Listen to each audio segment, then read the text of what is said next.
So now we've gone over the basic points. You understand what a call and put option is, you understand moneyness, and you've understood over the counter versus exchange traded. The next step is to talk about different types of options. So here is a list. Very broadly speaking, we have financial options, options on futures, and commodity options. In this reading, most of our focus will be on financial options. Stock options are the simplest sort, and I have in a sense already talked about this.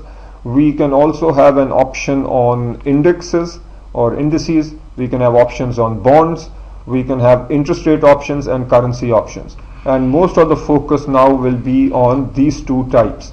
And even in Pakistan, these are the two most commonly used options.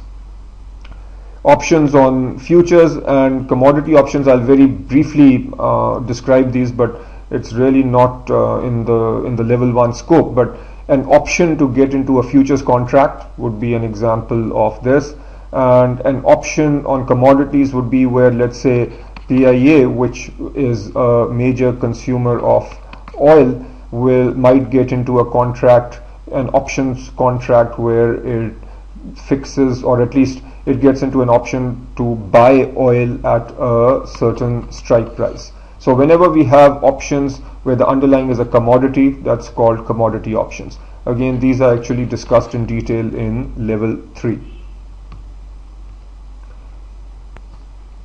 So let us now talk about an interest rate call option. In an interest rate call option, essentially the owner of the option, which is also called the long party, has the right to borrow a certain amount of money at a given interest rate. Now the strike price here is a interest rate. So let's say that the strike price is a interest rate of 5%. Now here is the sort of detail. I'm going to talk about this in the context of a European option, and that's what you really need to know. So let's say that today is 25th March and you have an option, you get into an interest rate call option which matures on, let's say, 30th June. Now a strike price of 5%. In addition to the strike price, we also need to specify a notional principal, and let's say the notional principal is $1 million. Now what is this saying? What this is saying is that the long party, or the owner of the option, let's say we get into this option contract on day 0 over here. So by getting into this contract, the owner of the option, or the long party, has the right but not the obligation to borrow $1 million at a rate of 5%. So that is the exercise. The exercise price here represents the rate at which the owner of the option, or the long party, can borrow. Now obviously when we come to 30th June, and let's say that the interest rate on this date is 4%. So notice that the interest rate here is less than the exercise price.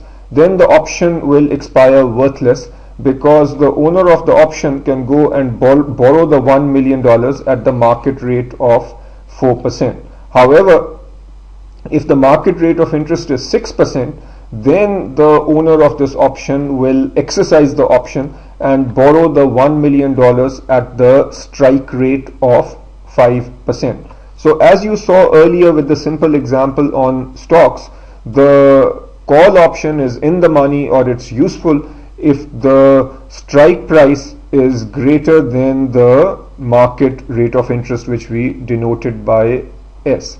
And again, if we were to draw a payoff diagram for a interest rate option, the x-axis would be the rate, and there is the certain strike, which is in our example, that's 5%.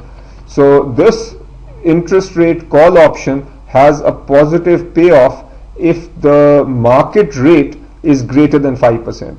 On the other hand, if the market rate is less than 5%, then the interest rate call option is out of the money and there is no payoff.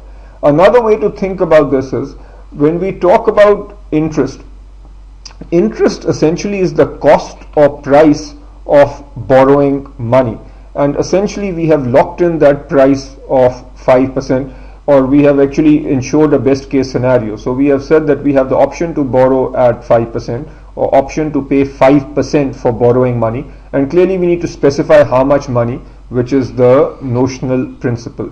Now the advantage of an option over say a forward rate agreement, the advantage of an option is that you exercise this option only if it suits you. So you will exercise the option only if the market rate is high.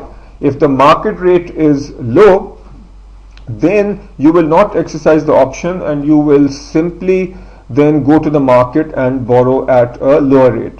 In a forward rate agreement, you are contractually obligated to live by the rate that is specified in the forward rate agreement. Now let's talk about the interest rate put option. Now just as a quick refresher, what did the put option mean? The put option is the right to sell, but we are talking about interest rates. So what does sell mean? We are talking about selling money.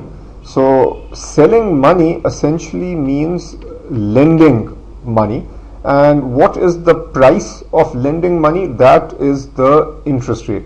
So if we have a strike price on an interest rate option equal to 5%, and let's say we own or we are long on this interest rate put option, then we have the right to lend money at 5%. Again, there needs to be a certain notional principal, which let's say again is $1 million.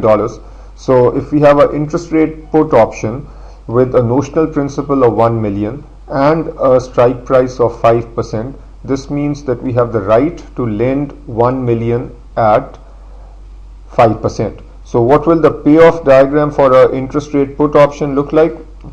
Again, the x-axis is the rate, the y-axis is the payoff. Now let's say this is the strike price of 5%.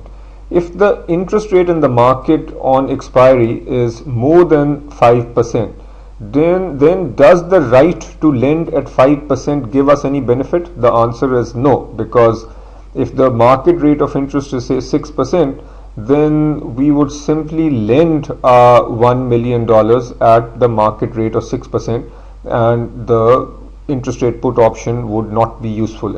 In other words, if the interest rate is more than 5%, then the interest rate put option is out of the money.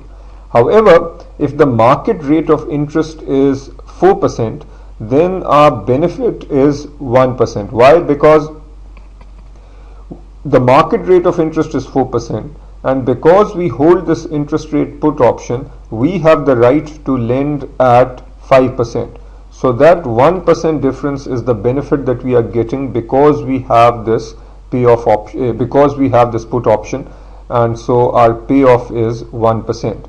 Taking this all the way back, our maximum payoff is 5% if interest rate goes down to 0, because if interest rate is 0 and we have the right to lend money at 5%, then our benefit is 5%.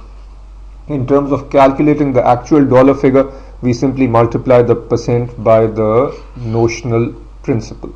So this, in very simple terms, is our interest rate put option.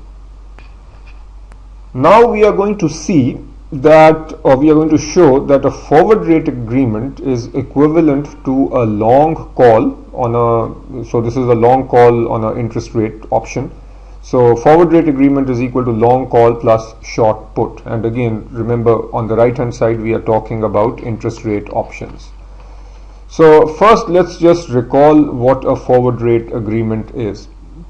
This is an agreement between two parties, let's say between us and another party, to borrow money at a particular rate. So here let's first draw the payoff for a forward rate agreement. So let's say that we get into a forward rate agreement where the agreed forward rate is equal to 5%. So we've agreed that 3 months from today we will borrow notional principal of say 1 million, and the agreed upon rate is 5%. So let's say we have 5% over here, and let's look at the payoff for this forward rate agreement. The x-axis represents the rate.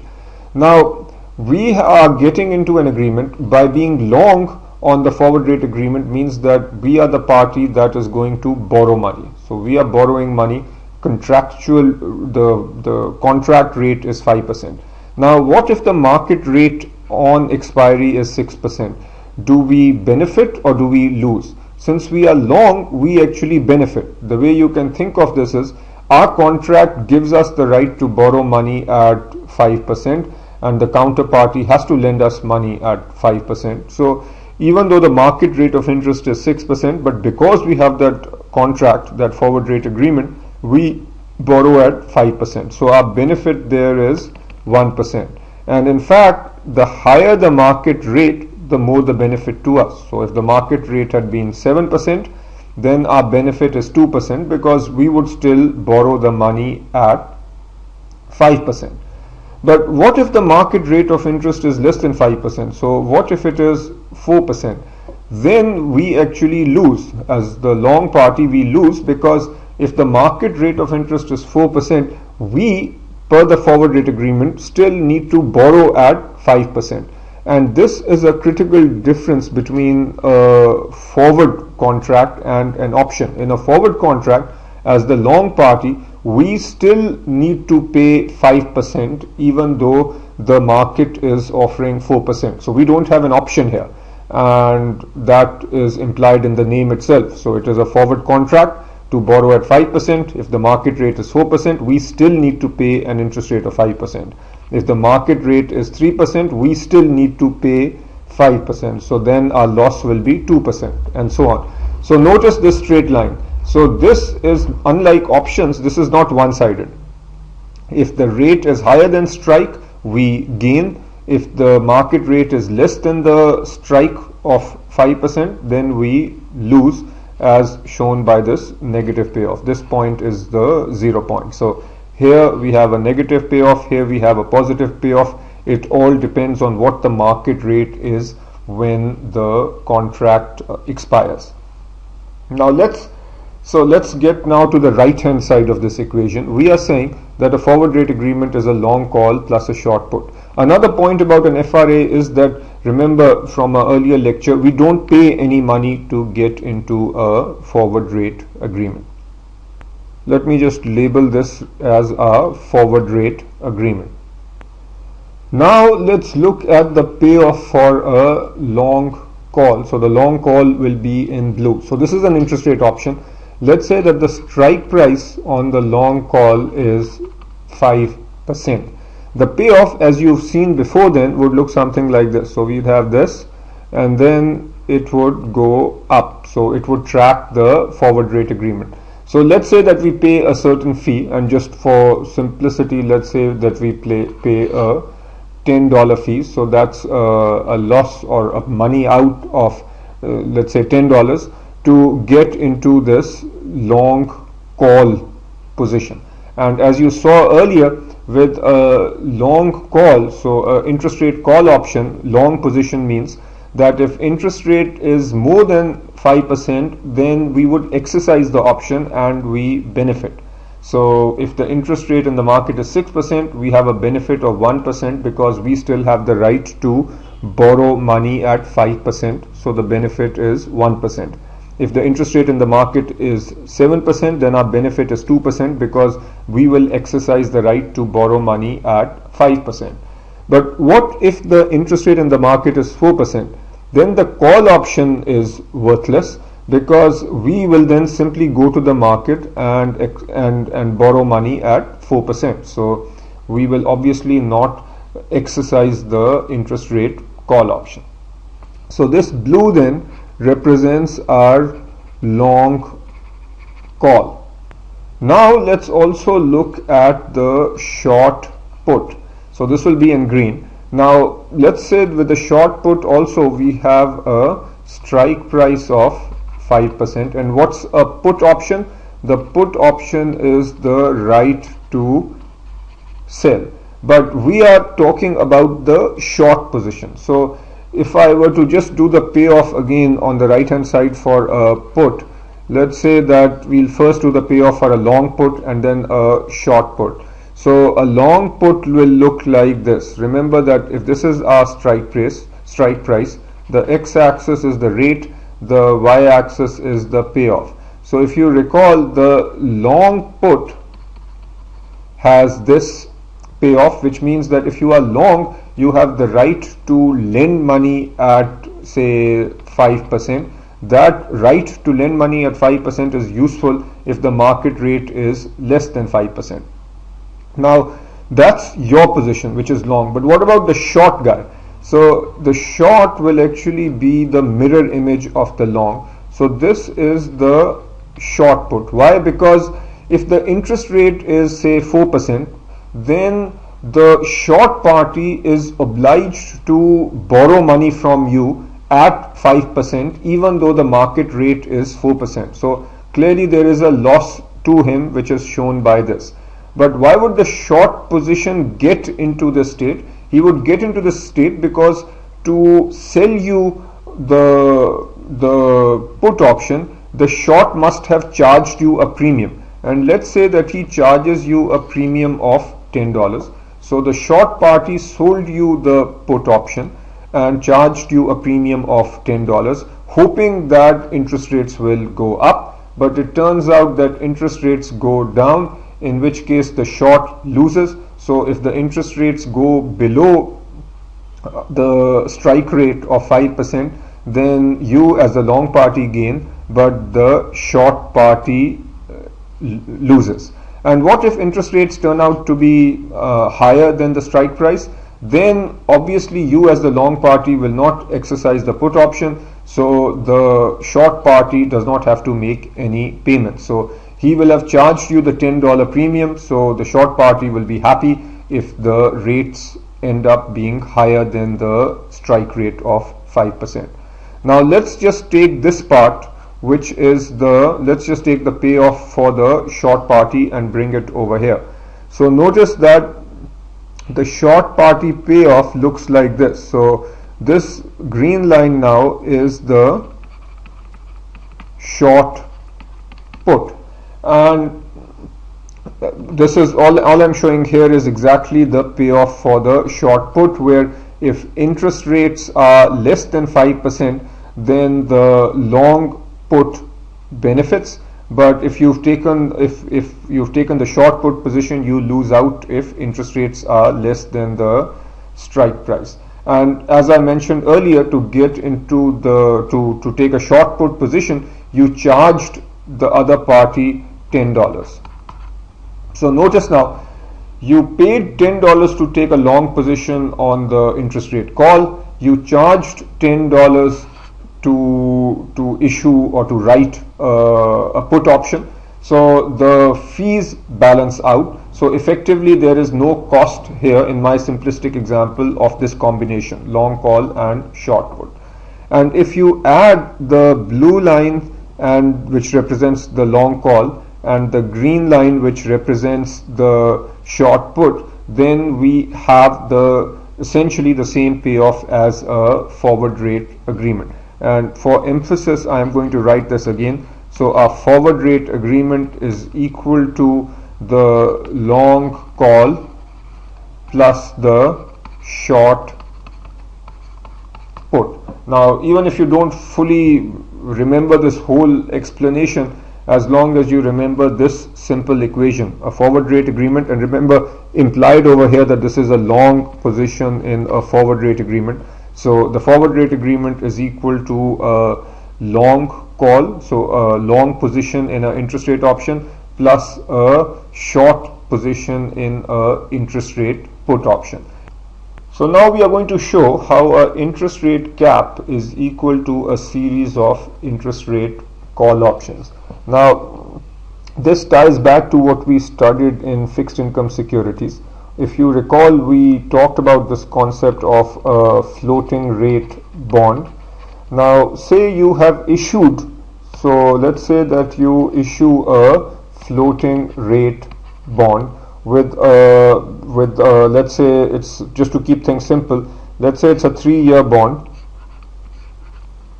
0, 1, 2, 3, and let's say that when you issued the bond, the interest rate is equal to 10%, and that means that at the end of period 1 you have to pay 10%. The amount that you pay at the end of period 2 is based on the interest rate at the beginning of period 2, and the amount that you pay at the end of period 3 will be based on the interest rate at the beginning of period 3. Now, if this is simply a floating rate bond, and let's say that at the end of period 1 the interest rate is 11%, then that means so essentially that means at the beginning of period 2 the interest rate is 1%. So for period 2 you need to make a 11% payment, and then for period 3, let's say the interest rate is 12%. That means that your coupon payment then, since this is a floating rate security, will have to be 12%. But you decide to basically cap your payment. So let's say that you want a cap of 10%. You don't want your payments, your net payments, to be more than 10%. And if you recall earlier, a cap of 10% means that effectively you just want to pay 10% no matter what happens to the market rate of interest. So even if the rate goes up to 11%, you only want to effectively pay 10%. How can this happen? You can actually purchase a series of call options, interest rate call options, and to make it simple here, the series of call options here actually is just 2 call options. So you can buy one call option. So let's say when you issue this bond at time 0, you have one interest rate call option that expires at the end of period 1, and the strike price on this is 10%. And you have another interest rate call option that expires over here at the end of period 2, and here also on this call option the strike price is 10%. Now obviously you'll have to pay a premium for these options, but once you've paid that premium, you have essentially a series of calls. So this call over here which expires at the end of period 1 with a strike price of 10, and a second interest rate call option which expires over here. And obviously if you have a longer term bond, this could just go on. Now what happens? You get to the end of period 1 and now you are starting period 2. Interest rate is, let's say, 11%. Had you not owned this interest rate call option, you would have to you would make that 11% payment. But because of this call option, where you have a strike price of 10%, if the market rate is equal to 11%, overall, because of this interest rate call option, you have a benefit of 1%. So as the issuer of the bond, your floating rate payment is 11%. Your benefit is 1% because the market rate is higher than the strike price. So by owning this option, your net benefit is 1%. And when you combine your 11% cost with the 1% benefit, your overall cost then is 10%. When you get to the end of year 2, which is the beginning of year 3, if you had a pure floating rate bond, the payment you would have to make for period 3 is 12% because that is the market rate. However, you had invested in an interest rate call option with a strike price of 10%. Since the market rate is equal to 12%, here your benefit is equal to 2%. The rate that you have to pay on your floater for period 3 is 12%. The benefit is 2%. So again, the net payment that you make is 10%. Now effectively what has happened is, by issuing a floating rate bond and by purchasing the series of call options, you have effectively converted your floating rate security into, as in you have essentially given yourself a cap at 10%. The next point now is that interest rate floor is equal to a series of put options. Now take the perspective of a owner or a investor in a floating rate bond. So to keep it simple again, we have a bond that will make 3 annual payments. So this is period 1, 2, 3, and let's say this is a floating rate security. Initially the interest rate is 10%, so you are going to get a payment of 10% for period 1, and then obviously your payment for period 2 and period 3 will be based on the interest rate for period 2, interest rate at the beginning of period 2, and your payment for period 3 will be based on the interest rate at the beginning of period 3. You are worried now about interest rates going down, and what you can now do is buy a series of put options. So what does a put option do? The put option essentially means that you benefit when the interest rate goes down. Why? Because if you recall, the put option is the right to sell, in this case the right to sell money. So if you have a put option with a strike price of 10%, that means that even if the interest rate goes down to say 9%, because of this put option you will still get 10%. So if the interest rate becomes 9%, your net benefit because of this is 1%. Now let us say that in this example the market rate of interest comes down to 9%, but at time 0 you had invested in a series of put options. So one put option expired over here with a strike price of 10%, and the second put option expires over here with a strike price again of 10%. When you come to the end of period 1 or the beginning of period 2, if the interest rate is 9%, then on a regular floater as an investor you would have received 9%. However, since you have this put option, you have a net benefit of 1%. Remember that as the owner of a put option, or since you have a long position in the put option, you benefit when interest rate is lower than the strike rate. So your benefit here is 1%. The market rate is 9%. So from your regular floater you get 9%, plus because of the interest rate put option you get 1%, and your net benefit is, overall benefit is 10%.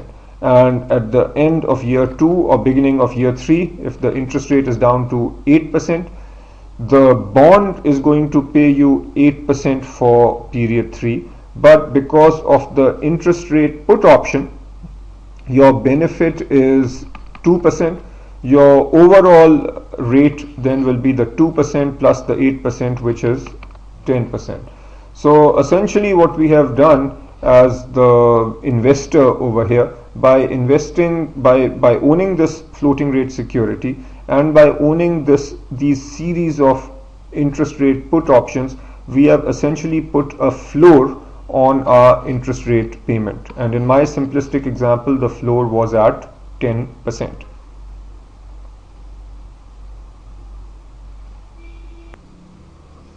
Here you simply need to recognize that interest rate collar is equal to a long cap plus a short floor.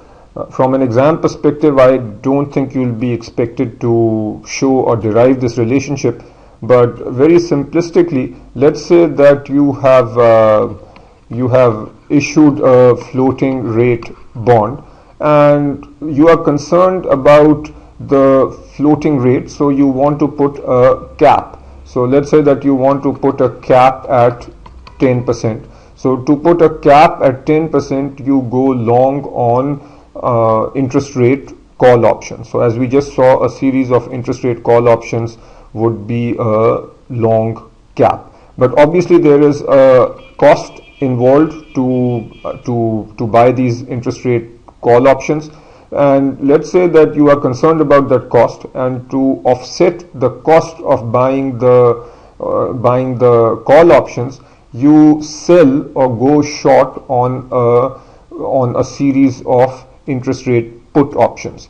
Now the series of interest rate put options that you are selling, obviously money is coming in, so ideally you could the money that you make from selling the interest rate put options could offset the cost of buying the interest rate call options, and that is sometimes referred to as a zero cost collar. But all you need to remember is you can sort of create an interest rate collar by going long on a series of interest rate options and going short on a series of interest rate put options. That's all you really need to know on this one. Currency options. So this is simply an option where the underlying is a currency. So take a very simple example. Let's say that we get into a currency option where the underlying is the US dollar. So a simple example of a European option in this context would be as follows. So we are at time 0, and in about 2 months, let's say 60 days, we want to be able to have the option of buying dollars for 90 rupees a dollar. So how would this be structured then? So at time 0, we pay a premium. So let's just say that the premium is rupees 3. So we pay a premium of 3 rupees to get the option of buying the underlying for 90. So the contract would look something like this. Your underlying is the US dollar. We can specify a notional principal of say $1 million, and the maturity or expires in 60 days. So we'd specify 60 days, and we would specify a strike price of, let's say, 90. Actually, the maturity would be a specific date.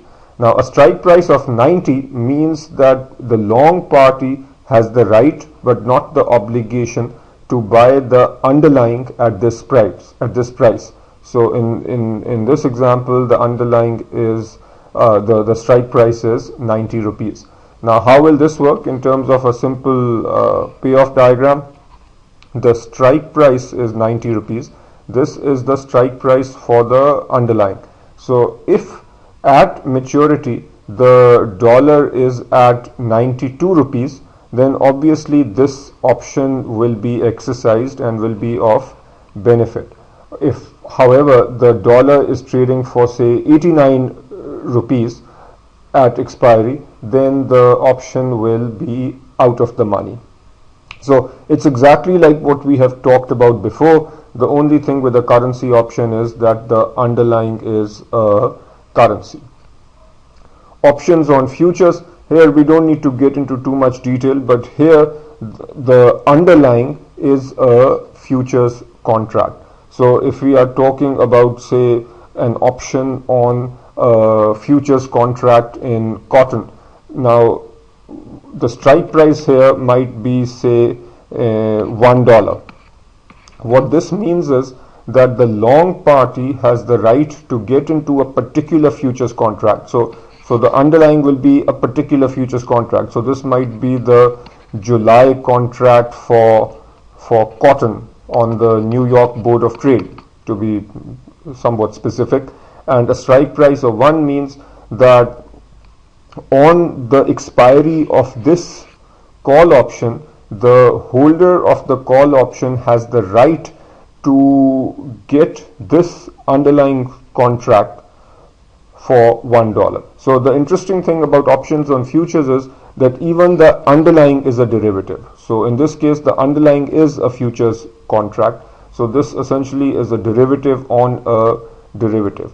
I don't think it's too significant at level 1, but as long as you just understand the basic point that options on futures are exactly what the term implies, that this is an option to get into this is an option where the underlying is a futures contract. So that is it for this segment. If you found this clip interesting and informative, please visit my website www.arifirfanullah.com. Here you will find a tremendous amount of useful material.